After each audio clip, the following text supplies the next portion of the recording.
Well, over this past month, many of you have asked about my sabbatical. And so I thought I would share a story with you from that time of renewal in my life and get you up to speed.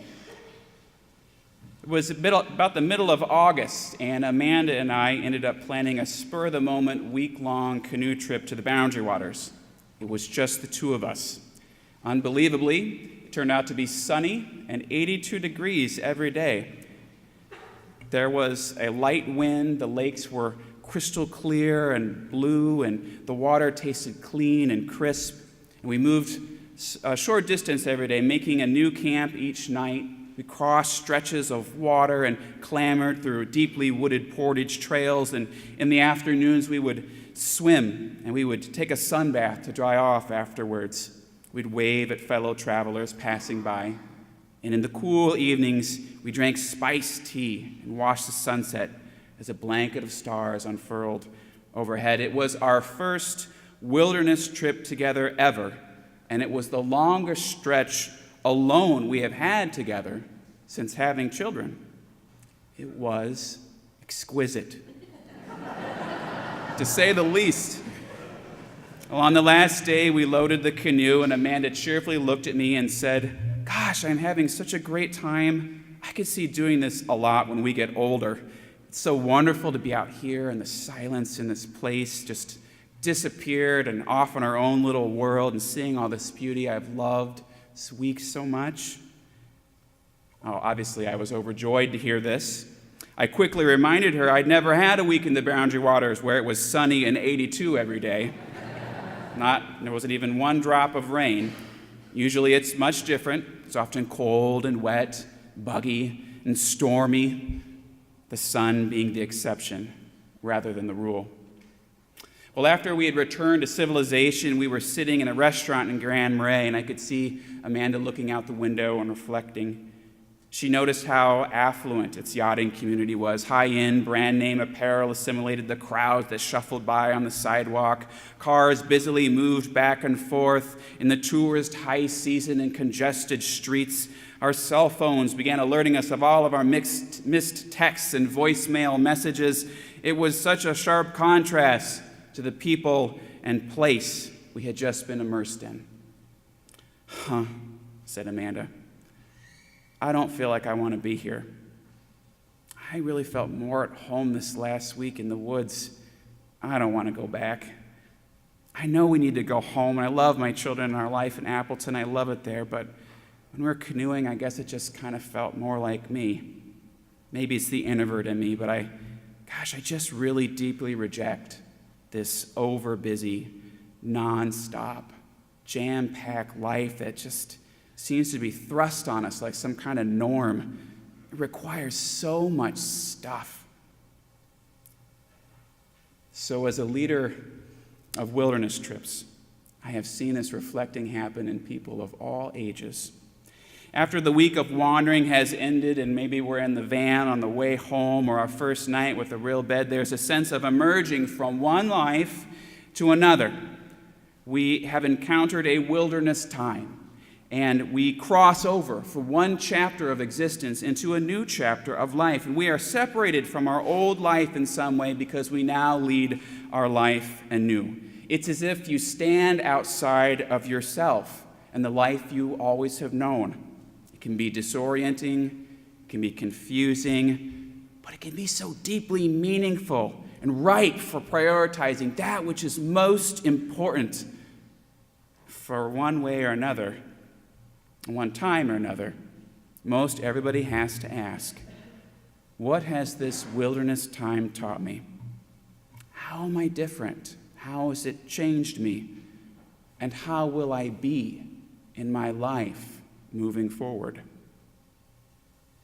So when Joshua called the 12 tribes of Israel together at Shechem, they had been wandering through the wilderness a long time, traveling from battle to battle, crossing the Jordan, having the Red Sea parted, settling and resettling many times before permanently making their land home in Judah. Their meeting at Shechem was much like that conversation between Amanda and I in Grand Marais. It It was their time to reflect on all that God had done for them after a long and arduous journey. It was their time to celebrate. It was their time to prioritize that which is most important. I mean, I can hear their murmuring voices now, just like those with whom I have traveled in the wilderness with. Finally, some good, non-dehydrated food that isn't manna. Finally, a place to rest my head that's actually flat. I don't wind up in one end of the tent at night. Finally, shelter from the storms that will come my way I can depend upon. Finally, safety and familiarity. Today isn't so full of the frightening unexpected. Finally, I can call this place my home. My home. So the Israelites' wandering points to a much deeper lesson about human faith and about God's self. To be commanded to love God at all, let alone in the wilderness, is like being commanded to be well when we are sick, to sing for joy when we are dying of thirst, to run when our legs are broken. But this is the first and greatest commandment nonetheless. Even in the wilderness, especially in the wilderness, you shall love him. Friends, it is hard and it is difficult to love God in our wilderness times. Wilderness is more than a geographic area untouched by humanity. For us, wilderness encompasses our seasons of wandering where we become displaced and dislodged from a former life. We find ourselves in some sort of in-between chapter, unsure of what tomorrow will bring. Maybe it's a time of unwelcome unemployment. Maybe it's a time of chosen rest from a hard profession. It might be an annual trip up north to a familiar place, or an unexpected road trip to nowhere in particular. It might be the deepening of a friendship with someone we so love. It might happen while painfully letting go of a relationship we long to keep. It might be a time where we are diagnosed with an illness we never thought would come. It might be losing our house, enduring a season of depression or mental illness, welcoming a new baby or child, healing from an accident, saying goodbye to a teenage son or daughter as they leave your home. Whatever period it is, wilderness becomes a time where we wander from one chapter of life into the next, trying to make sense of what has come before and wondering what will be waiting for us. You have known wilderness wanderings. You have known seasons where warm, sunny days were the exception, and the rule was stormy hardship. There have been wilderness chapters for each of us. Maybe you are in one right now, times where we have struggled to see God's goodness in our new life and its new landscape. And during these times, we often long for a former way of life, the good old days. We lean on nostalgia, just like the 12 tribes of Judah who spent much of their wilderness wandering, begging, pleading to return to Egypt, even though in Egypt they lived in bondage. Bondage was understood by them as better than wandering about, unsettled, homeless, hungry, and unknown. A friend of mine went through a long and painful divorce. And after the final decisions had been made, as amicable a parting as possible had taken hold, she stood in the kitchen of her new home. She felt the weight of this season of wilderness grief and loss upon her. She was in between the life that had once been and the beginning of a new life that was.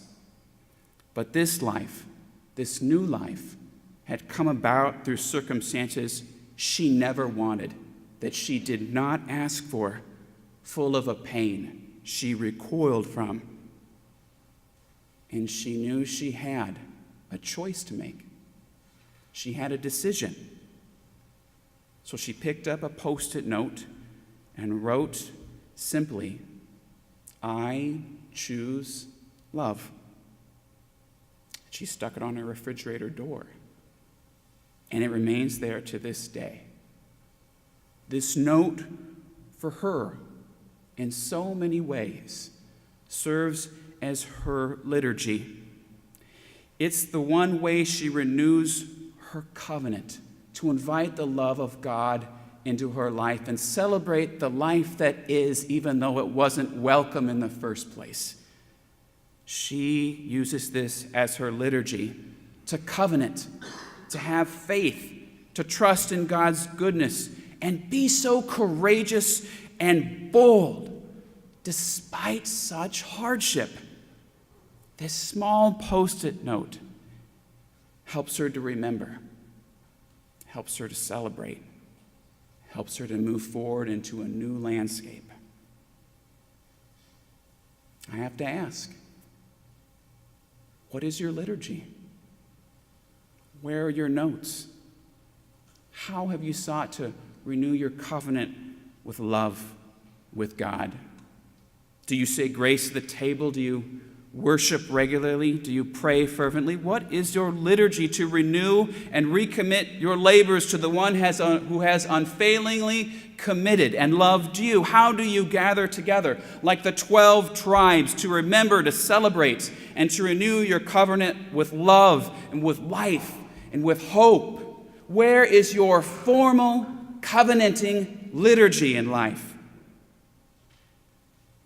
You know, wilderness times are usually limited. And when a chapter in our life of dislocation and wandering comes to an end, when we gather ourselves together and become as whole as we possibly can, we have a choice to make. We have a decision to make. We have to choose between the past and its ancestral gods and the life that we have today with the living God of Israel. Will we choose to make this our home, or will we long for that which was? Will we choose to renew our covenant, to have the courage and be bold to do this, or will we seek to force God to meet us in our old selves where we once were in a time that has come and gone? Will we praise the name of the one who has shepherded us so faithfully so far, or will we blame that same God for discarding us as if that God abandoned us? Will we be bold, and will we choose love? Will we choose grace? Will we choose to give and receive forgiveness? Will we embrace one another, embrace the life that is, and accept the joys and sorrows of this time with its sun and with its storms? We have to ask ourselves, how are we different from that wandering season? How has that time changed who we are? Distilled our priorities, showed us what is most important. We have to ask ourselves, what is there to celebrate? For there is much to celebrate as children of God. How can we trust that we will thrive again? So again, a few of you, meaning a lot, have come to talk to me about my sabbatical. And the recurring question was, what was the most meaningful part of your sabbatical? I've told each of you the same thing. It was time with my wife.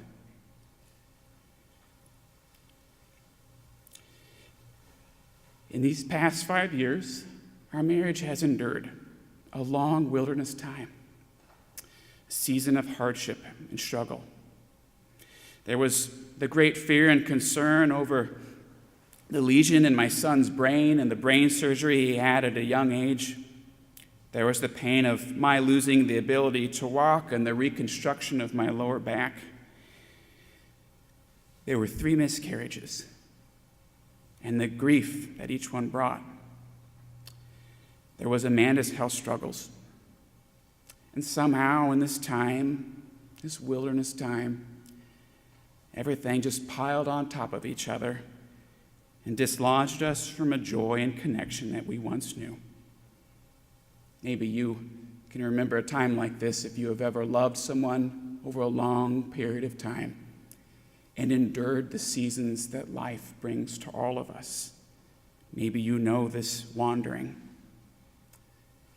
And then this past summer came, and what happened was the last thing I expected. God saw an opening. God saw a new chapter. God blessed us with time to reconnect and to talk and to give and receive healing forms of forgiveness and understanding we did not even know we needed or desired. And we fell in love all over again. Now, if this has happened to you before, the phrase to fall in love all over again carries real weight. For me, it was always some sort of half-hearted sentimentality I thought was in the movies. I was wrong. Such is God's love when we come to know it, full of grace and power and transformation. When Amanda and I first met, we were going to elope. I talked to her dad, and I found out quickly that was a bad idea. So instead, we elected to have a small wedding at a park that I grew up at as a child in Illinois. We made our promises together, and at that event, we decided later in life we would invite all of our family together at some point in the future because there was only 14 of us, and our extended families weren't able to make it this spur-of-the-moment experience. Well, you know how life is. Years roll by, and it happens, and it's just never like a good time. You go through a season of hardship, and it just doesn't feel like a right time. But after our week together in August, it was clear now was the time. So I asked Amanda if she would marry me again next June.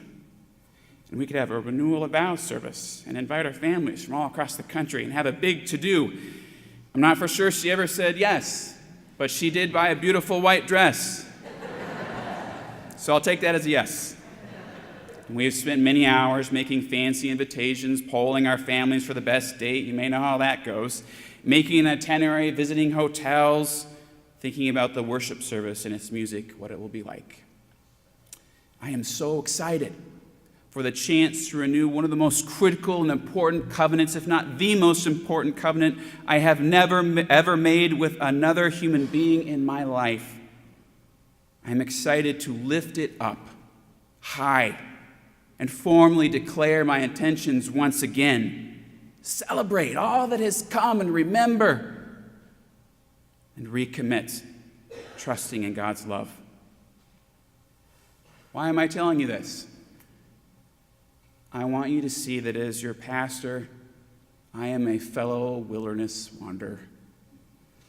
I want you to see how important it is to renew your sacred covenants. I want you to see it as a sacred thing, to honor God and to honor oneself, to gather and to remember and to lift up in devotion that which God has so deeply blessed you with.